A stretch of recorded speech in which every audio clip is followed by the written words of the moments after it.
All right, hello there, everybody. We're going live a little bit quicker than expected, just because I see some folks are already waiting. I hate to see folks waiting around for nothing.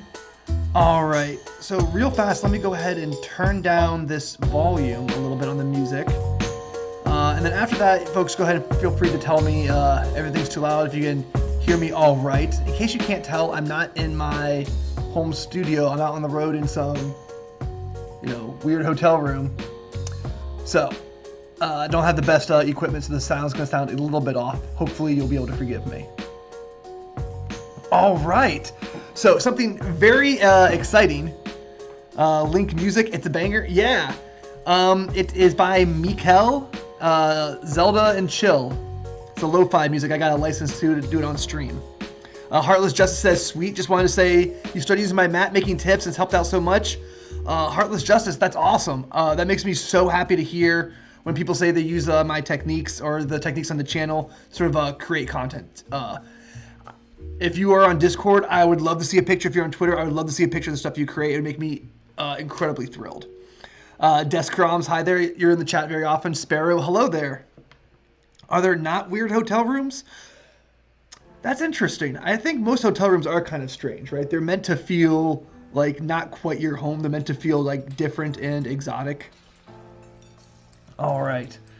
I wish there were like a better background besides just these curtains, but this is the best in the room because there's a desk here. Anyway, we're not here to talk about hotel decor. We're here to go about the psychic class. Hi there, Mutator. All right. So my buddy, Drunken Yoda, big fan of the channel, is active in the Discord all the time. They've been working very hard on this. And this is also the first piece, our first serious design work that I've seen released under the CC license. That's under Creative Commons, not the OGL. And so that's a cause to celebrate. So we're going to go ahead and dive into what they've made here.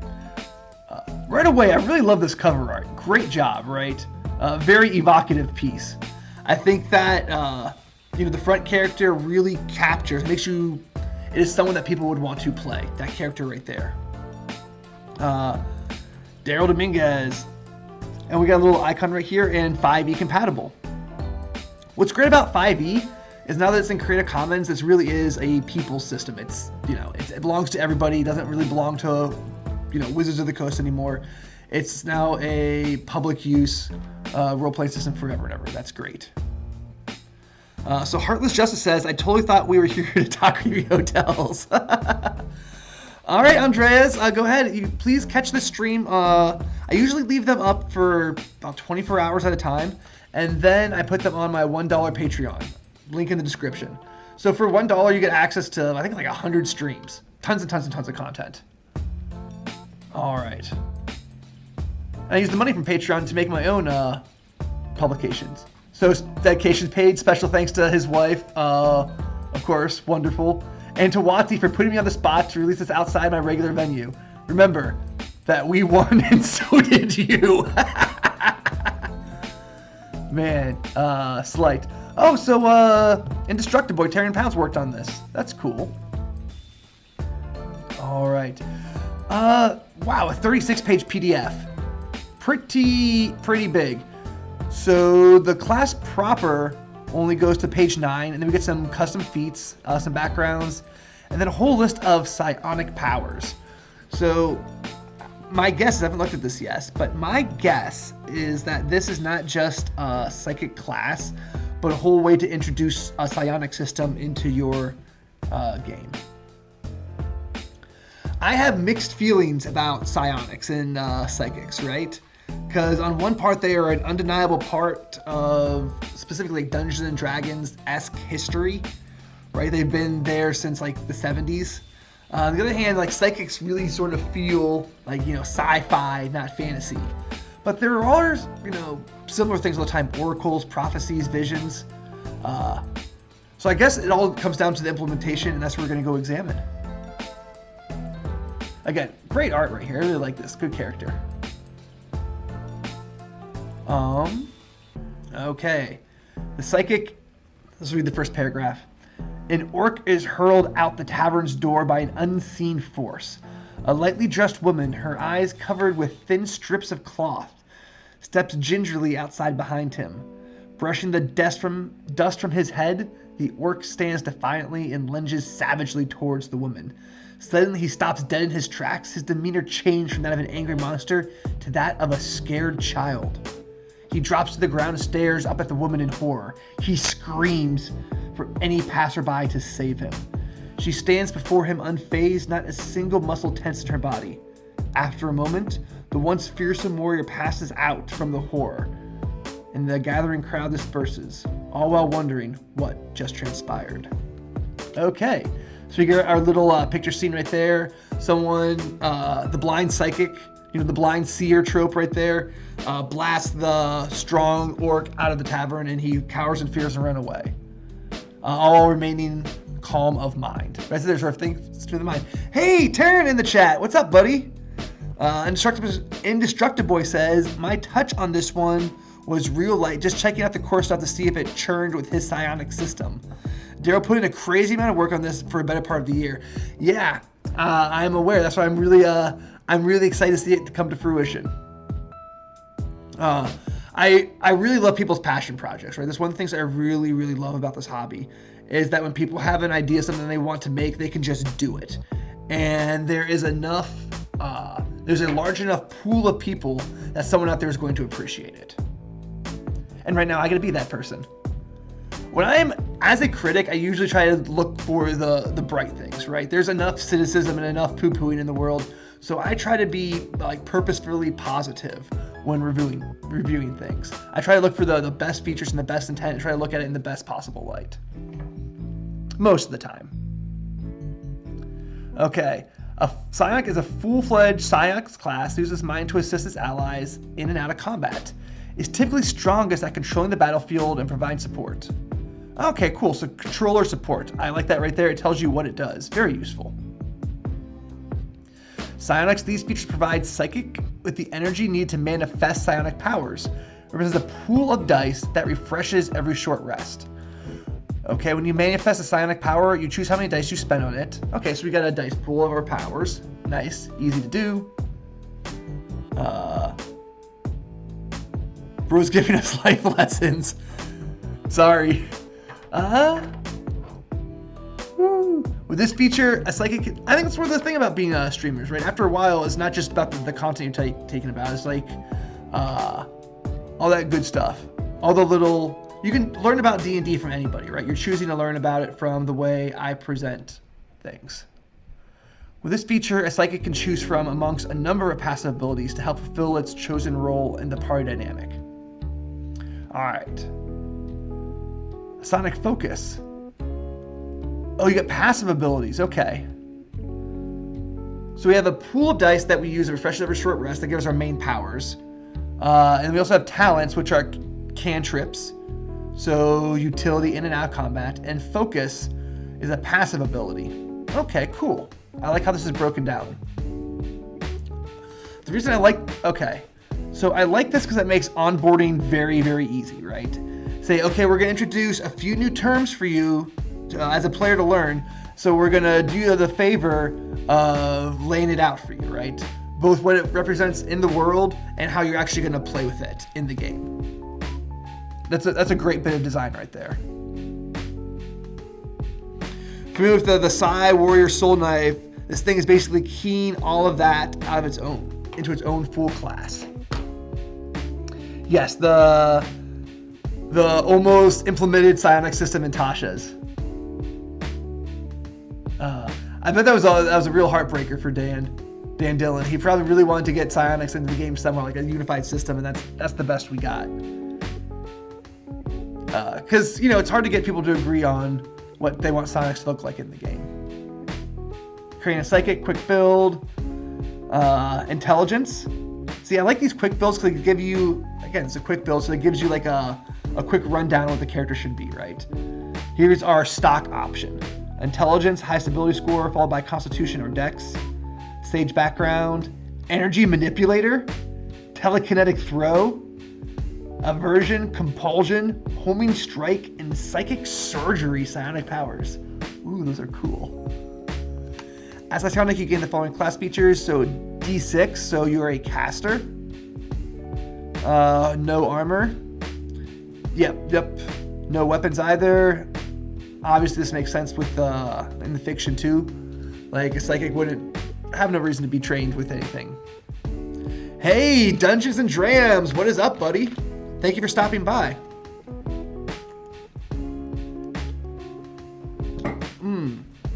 So the light crossbow, Dungeoneer's pack, Scholar's pack, dagger. Cool. So 13 to multi-class. Okay. So I want to read this little sidebar here, the Psionics one, because this should integrate, well, maybe it's going to integrate with the Tasha stuff. You determine the amount of dice you have available, as well as how many psychic energy you can channel in your die size by adding all your levels in the psychic class, the appropriate levels from other psionic classes. Oh, so there's a whole section on page 15. We'll get there, folks. Stay tuned. So our first level feature, right? You harbor a source of psychic energy, psionic energy within yourself that allows you to manifest incredible powers. These psionic powers are supernatural abilities, so not magical necessarily, that your character has awakened to and are considered magical. Oh, never mind. For the purpose of vulnerability, resistance, immunities. Well, it's good they put that clause in there, right? Because I would have definitely read this as non-magical, right? So they had to put that in there. All right. So good rules editing. Way to go, Daryl. Way to go, Taryn. Yeah. Again, just this cover is so good. All right. I just wanted to look at it real fast. Okay. So psionic talents, two psionic talents, which are your two cantrips. You learn additional psionic talents of your choice at higher levels, blah, blah, blah. So let me actually look at this table real fast. So do these talents, these talents have the same, they scale like cantrips. Like this talent's known as equivalent to cantrips known. Okay, so that tells us something, right? Well, maybe it tells us something. We can go back and check. You know what? I'm not even going to check the math. I'm sure that people who homebrew, they love obsessing over math. I'm sure Taryn and Dora worked it over again and again and again to make sure it's exactly equal to the Evoker Wizard or the Rogue after 12 rounds of combat or whatever. I'm sure that per long rest, this thing puts out the same amount of damage as 12 sneak attacks. As a psychic, you know the number of sonic powers equal to your intelligence modifier plus your psychic level. Okay. So yeah, your powers known are like your spells known. That's how you get that number. Psychic awakening. Let's get some juice here. Awakening the collective, awakening the egoist, or awakening of the lurk. Awakening of the scion, or awakening of the wilder. Oh. Okay, so of course this has to make sense, right? You have to get your psychic feature at first level because that's how you know you're psychic. Like it just comes to you. Wouldn't make sense otherwise. Ooh, auto-hypnosis? Your mind begins to expand, allowing you to access remote sections of it, granting you the following benefits. You can learn a language or proficiency with the tool in half the total times, but at 3 times the cost.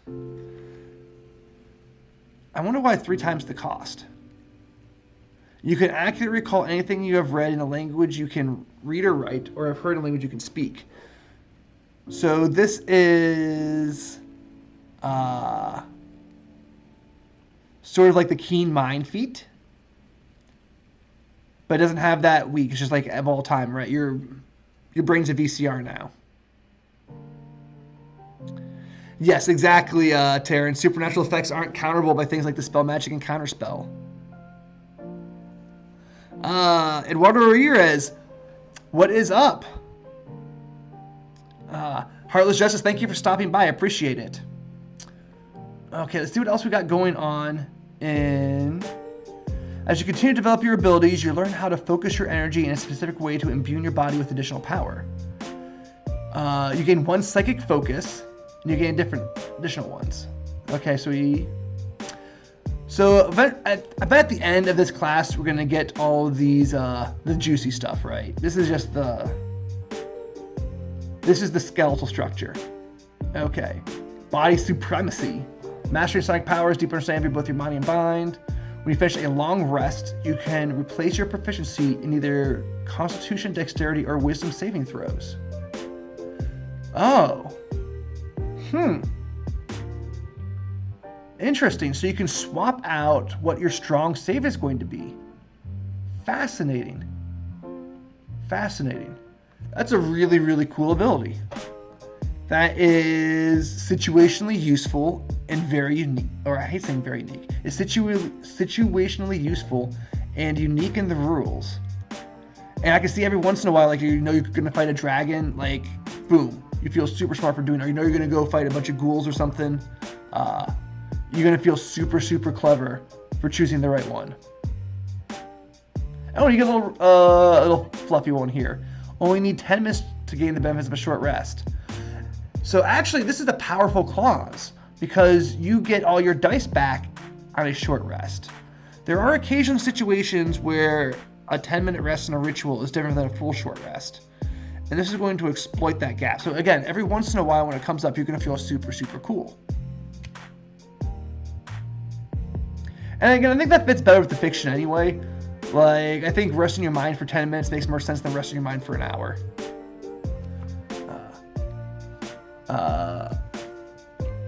As your understanding of the forces of your control increases, your body becomes fuel for your powers. This is the one people like. Is this the health sacrifice one? As a bonus action, if you have 2 or less psionic energy dice, you can regain a number of psionic energies equal to your level in this class.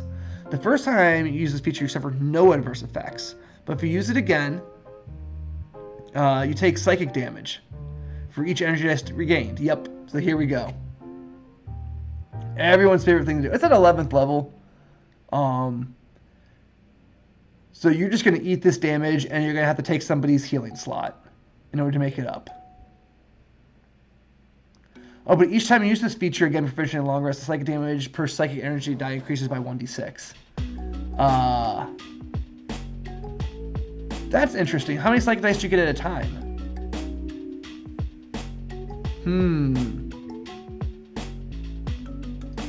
Psionic energy. So you get a bunch of them. Is this right? Am I remembering this correctly? Is the psionic energy the same thing as your dice pool? Chat, help me out. Do the thinking for me. Psionic feature provides a psychic with energy needed to manifest psionic powers, represented by pooled dice or fetched every short rest. So yeah, I think those things are synonymous there. That our psychic energy is our psionics dice. Okay. This is one of those things that is like maybe like a kind of a personal peeve of mine as a designer. Like, people do it all the time. I have to see it in play, and in fact, I'm sure it plays perfectly fine. So it's just probably like it comes down to a matter of taste. Mind supremacy. Your mind becomes like a fortress. It can resist all but the strongest mental attacks. While you are conscious, you have resistance to psychic damage, and you can't be charmed or frightened, and your thoughts can't be read by telepathy or other means unless you allow it. Ooh. Great. Perfect. I would say maybe instead of frightened, I know that these two always come together, right? Charmed and frightened. But I would prefer maybe like see-through illusions, just as like my personal preference right there. That's another one of these mental skills that, you know, there's probably something already in this class that gives you the ability to see through illusions. I'm just not there yet. So maybe I should read the whole class before I start suggesting my changes. But again, this is just how I'm reacting. I'm sharing my raw thoughts with you folks. Your mind has reached the top echelon of psionic power. Man, I want my mind to reach a higher echelon. Here we go. Allowing it to affect the world in ways few can imagine.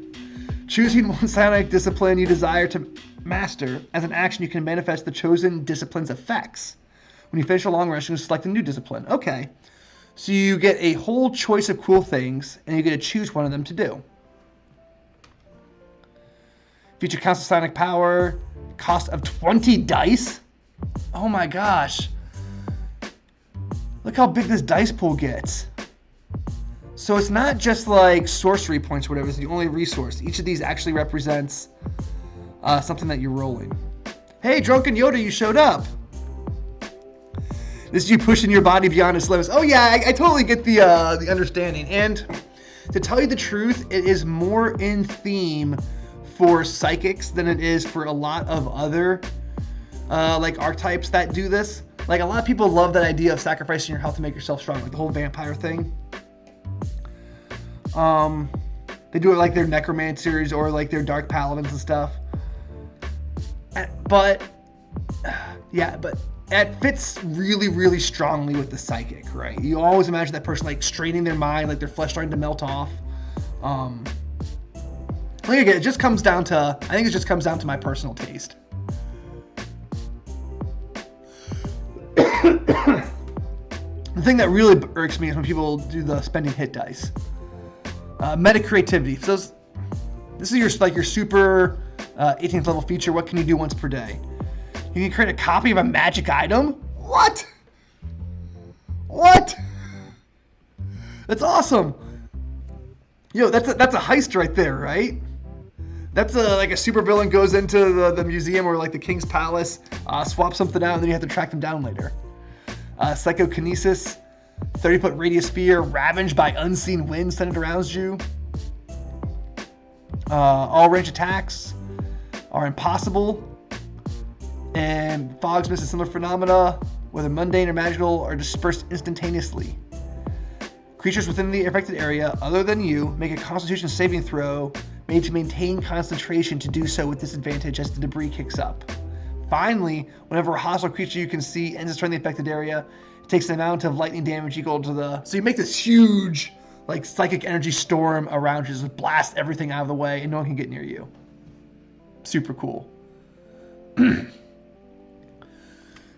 And so again, these are all things you can swap out every day, so it's not like you're stuck with a niche choice. And this is one of the things that players, especially high-level players, love to do. They love to plan. They absolutely love seeing, okay, here is our impossible goal. Here are all the tools at our disposal. Let's figure out exactly how we're going to beat this challenge.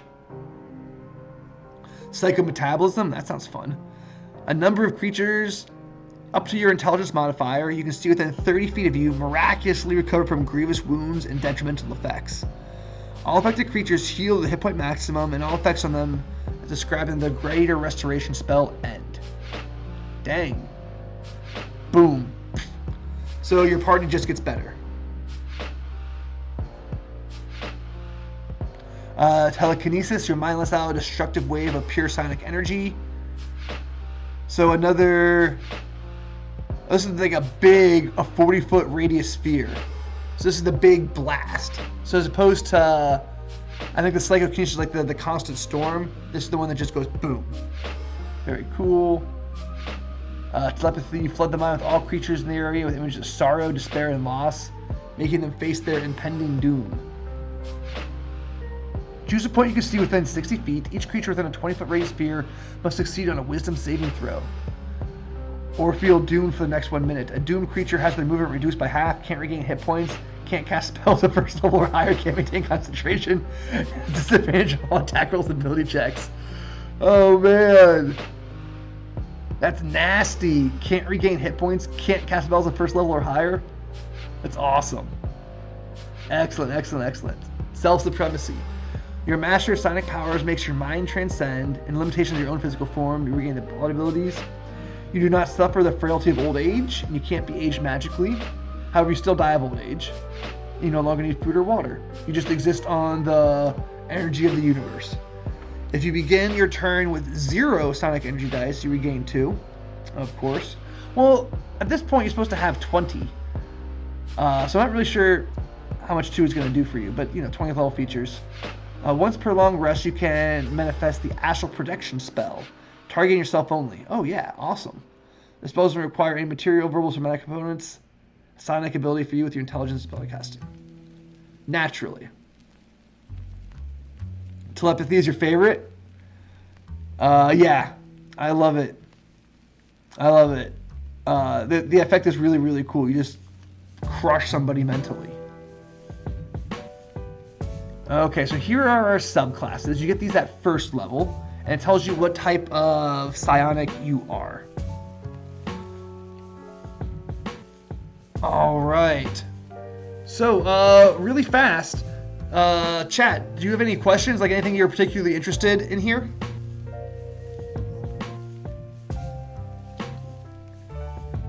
Find Unfamiliar asks, is this official from the Swords Coast, North Arcana homebrew?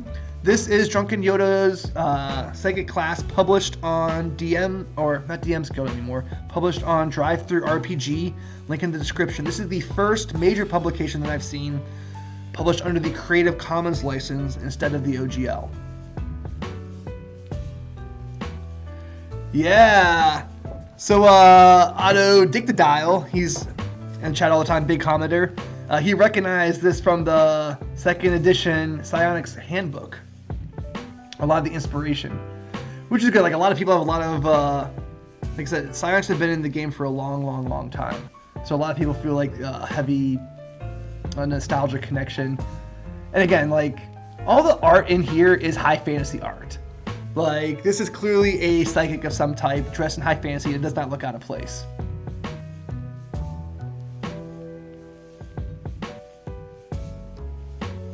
Ooh. Okay. So our awakening of the collective, which is your power was unleashed in the world. You connect to the minds of everyone around you. The deepest and darkest corners of the mind to be shared with one another. Okay.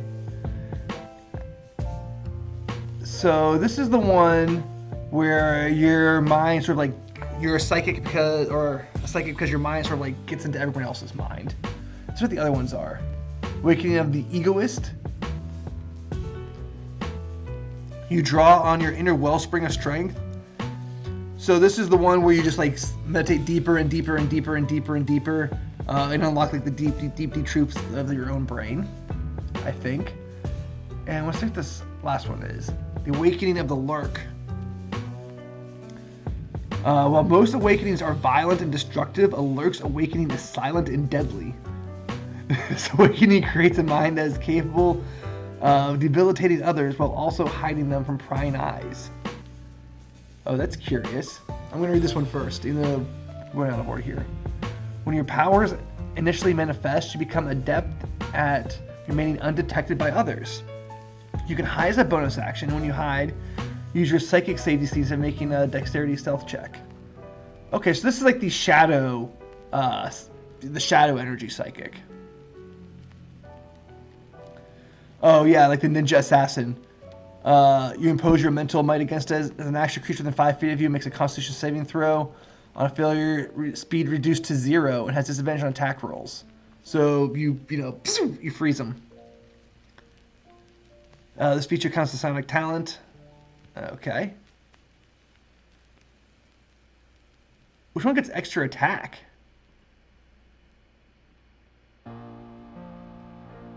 The egoist feature. Huh. But instead of attacking, you can attack once and then use a psionic talent and place one of those attacks. And your talents are your cantrips, essentially. Alright, so I'm not going to go through all these subclasses. I'm much more interested in the individual features, right? So I guess if you want to... Ooh, here's another subclass. Awakening of the Wilder. You let your emotions rise to the surface while manifesting psychic power. So this is the romantic psychic, right? Your energy is just, your emotions are so strong they like explode out of you. Cool. Yeah, so if you want to go into the subclasses in depth, link to this in the description. This is a really well put together PDF too. Like it looks really clean. The language is all really nice. The artwork's great. Like, look at that. That's super cool. I love that picture. Good scream. Oh, and the pose too. Look at that. Nice. Nice. So these are Feats. Okay. Backgrounds. So here's ours. Oh yes, we get a whole list of new psychic feats. Let's just look at one of them. Improved talent. You understand the intricacies of a chosen psionic talent, allowing you to make it deadlier. Choose one psionic talent that you know. When you manifest the chosen talent, the talent already doesn't add your psionic ability modifiers or damage, you may add it. Oh, so you get to boost it. Oh, for one of your talents. Okay, so you can add your intelligence mod to your cantrip damage, basically. And you can choose it for each different psychic cantrip. Cool, good feat. What's another feat we're gonna look at real fast? Gifted, increase your... Oh, this is for anybody. So you don't have to be a psychic to get the gifted feat. You can be just like another character and you want like a splash of psionics, you can take this one. It's a half feat, you boost your intelligence. You learn 1 psionic power from any available. And you gain 2 psionic energy dice. Cool, so this is essentially the martial adept, spellcaster adept feat. Cool. Nice. This is very good connective tissue right here. Or that's probably not the right phrase. This is a very good bridge to the rest of 5e, right? This fits in nicely and makes the psychic work with the rest of the system. Now I can have my fighter who got, sucked by a mind flare, and now I'm, have some gift. Cool.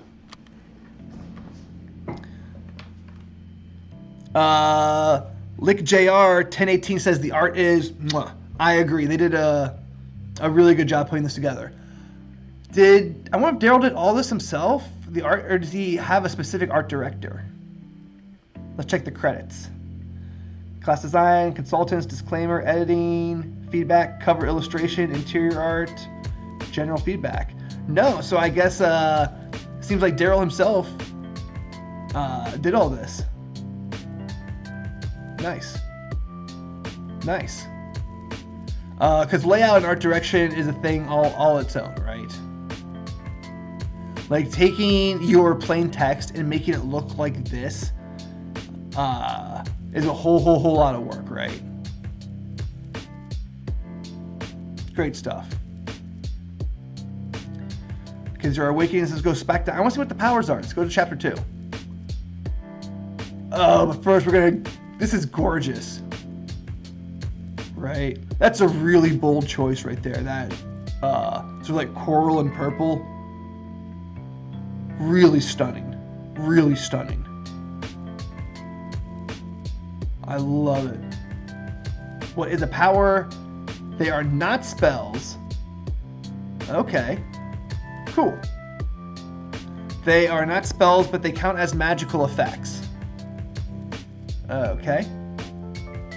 Sonic disciplines. Meta creativity allows you to modify matter. Psychokinesis, tap into the power of the mind to manipulate and transform energy. Psychometabolism, change the physical properties of living things. Telekinesis and telepathy. Okay. So these are the same names as the mega powers you get later on. I would have preferred that if we're going to use these generalized terms, those specific features would have had like an adjective in front of them. Like supreme meta creativity to distinguish it from this general concept of meta creativity. But that's really minor gripe. Psionic talent. Okay, these are redefinitions. Multi-classing. Okay, these are your psionic focuses. These are your passive abilities that you can choose. So these are some things you can do. You gain a bonus to your initiative equals your intelligence modifier because you have good reflexes. That's nice. Bioprotection. When you roll initiative, you gain a number of temporary hit points equal to the roll of 1 psionic energy die plus your intelligence modifier. Oh, okay. Cool. So you give yourself a little shield. You get your range doubles. These are like your this is like a meta magic effect. Echokinesis. You can mimic sounds you have heard, including voices. A creature that hears the sounds can make a successful wisdom insight check. Stealthy or imitations. Okay, cool. So you make your voice sound like someone else's. Yeah, you get a tiny construct. During a short rest, you can craft a psi crystal that fits in the palm of your hand. You can't have more than 1 psi crystal at a time, and when it drops to 0 hit points, it turns to dust. Look at this thing. You get a little crystal and it walks around. It flies around. It goes zip, zip, zip. In combat, the psi crystal share your initiative count, blah, blah, blah. Blah, blah, blah, blah, blah. Okay. So it's like a little Beastmaster Beast but it can zip around. Super useful. And it can hit at range with force damage. Yo. That is a lot better than it first appears. That's a crucial detail. And it turns invisible. It understands common but can't speak. Oh, okay. This thing seems really cool. I want one. I want to have a little side crystal. I just want to like take a little thing and like whisper to it, and it becomes alive and does my bidding. Sick. So that is how you know, at least in my opinion, right? That is one of those things that really lets you know something's designed well, right? When it sucks you in, when you start imagining what you want to do with it, how fun it would be to use this in the game, what sort of situations in Fantasyland you would apply these particular features. To me, that is the sort of thing that really speaks to good design. That sense of imagination. Okay, here are our talents. These are our cantrip-esque things, like this skill of cantrips. You get 2 at first level, and you end with 5 at 20th. Your basic telepathy is a telepathy type talent.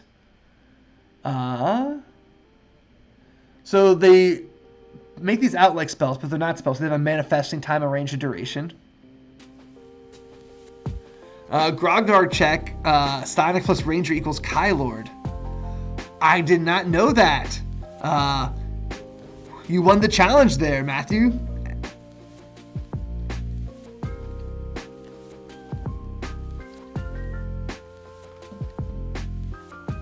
So you choose one creature within range to mentally send it a message, and they reply just by thinking. All right, so you can reply this message. Basic telekinesis. This is Mage Hand, I bet. Yep, Mage Hand. So that is something that I really thought was kind of a cop-out in Tasha's, how they said, oh, telekinesis is just Mage Hand, but I would have preferred to just wrote out something different, right? It's too much work on the fiction, I think, to say telekinesis is just Mage Hand. This is much, much better, in my opinion. Body affliction. Your hand afflicts those it touches. So on a touch, it takes necrotic damage. And until the start of your next turn, its speed is halved, essentially.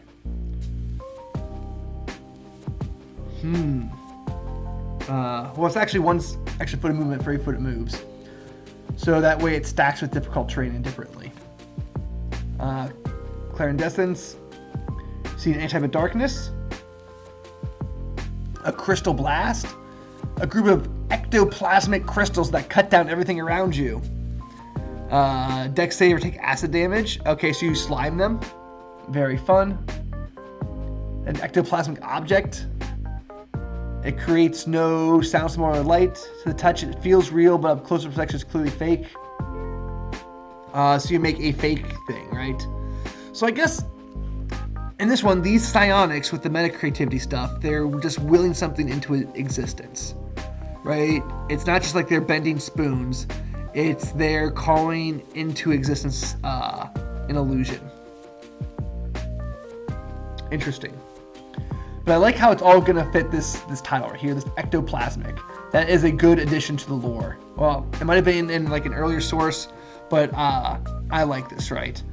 I have one group turn that explains what is happening. Oh, this weird stuff that manifests in my psycho energy, it's ectoplasm. Duh. I like it. I'll buy it. Heat air, manipulate elements, manipulate pheromones. Ooh. You release a wave of pheromones that, when breathed in by a sentient creature, cause them to become susceptible to your words. The next time you do something that requires a charisma check before the talent ends, it is made with advantage. Oh, so it's better than friends because they're not angry at you for manipulating them. It's more subtle than friends. Metabolic charge. Okay. And Sonic Leap. So yeah, a bunch of cool stuff. Let's get to these powers. So these powers are greater things, right? These are more like spells, and you spend your dice to use them, right? So there's essentially like, imagine if you take your Battle Master, but they have up to 20 dice at a time, but they're also like sorcerers in that they use those dice to cast spells. It's a cool system. Well, in my head, it seems like a cool idea for a system. Like, it makes sense. I wonder how it actually plays. So the 2 dice ones, these are like first level spells, I'm imagining. So let's get a sense here. What's a good first level?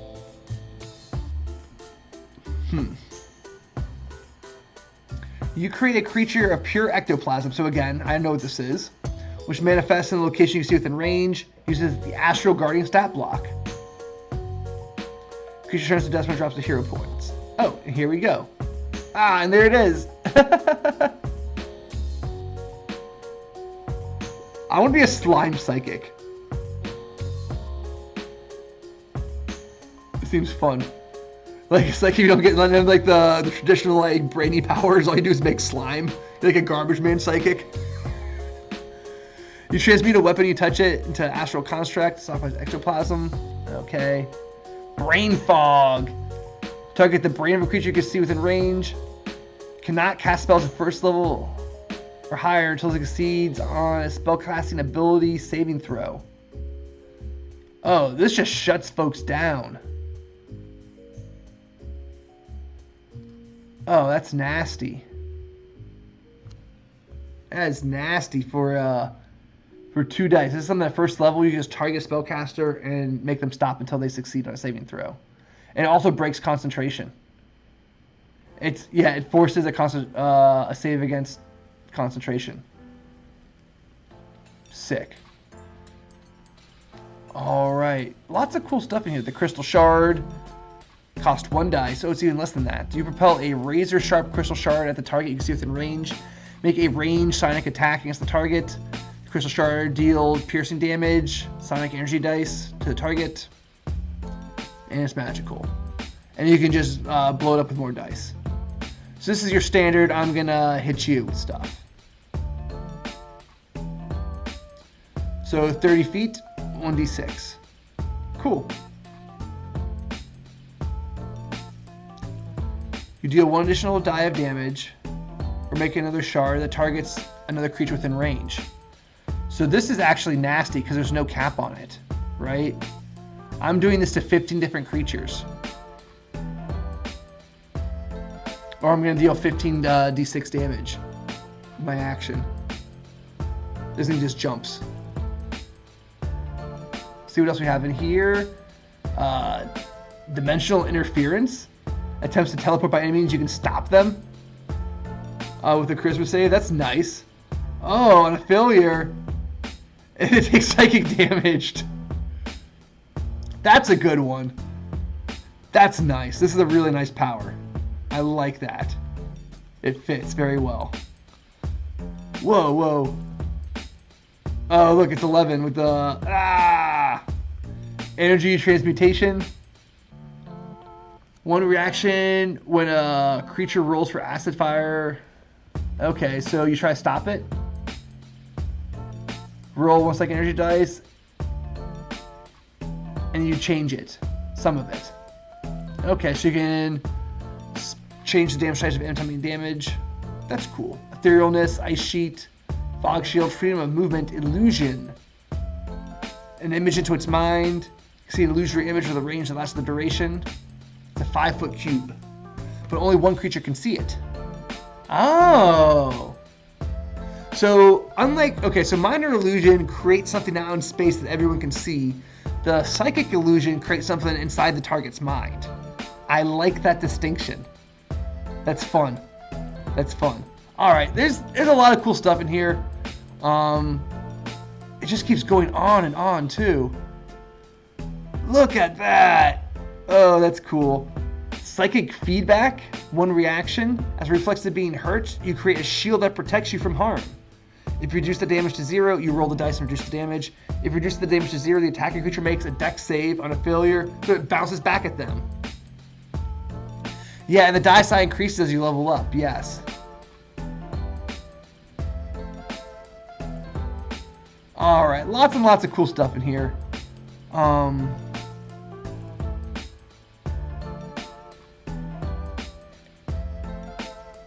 So here we have notes on how to make this. So this is like in case you want to do your own hack with psionics, here's how you would do it. That is super cool and super useful to put in a PDF.